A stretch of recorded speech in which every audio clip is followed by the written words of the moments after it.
Hi guys, welcome to today's recording. So in today's video we are going to talk about train, test, split data. So how you do this, why do you need to do this? So once you have your data and you have done a little bit of analysis and done interpolation and other things to make your data usable, what you want to do is use that data to train the model.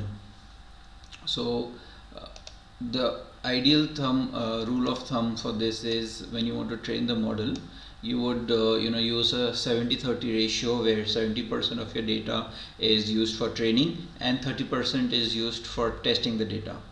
However, that being said, nowadays there's a lot of data. So for example, if you're using a deep learning algorithm or a deep learning architecture, or you have 1 million data, 1 million data points or 1 million rows, so it doesn't make sense to use 30% of your data as test data. So in that case, you might want to do something like 98% training data and then 2% test data, which is 20,000, which is more than enough to test your data. So the general rule of thumb is 70-30, but then it varies according to your use case, according to the number of according to the data size that you have and other factors. Yeah, so that's something to keep in mind.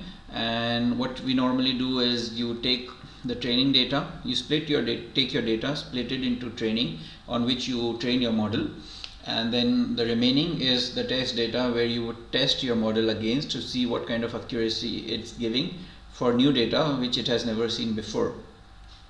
And the way to do this is very simple. You can use an sklearn package, train, test, split, which basically divides your data and gives it to you, and then you can just feed it into your model and check the accuracy using the same library. So let's see how that works.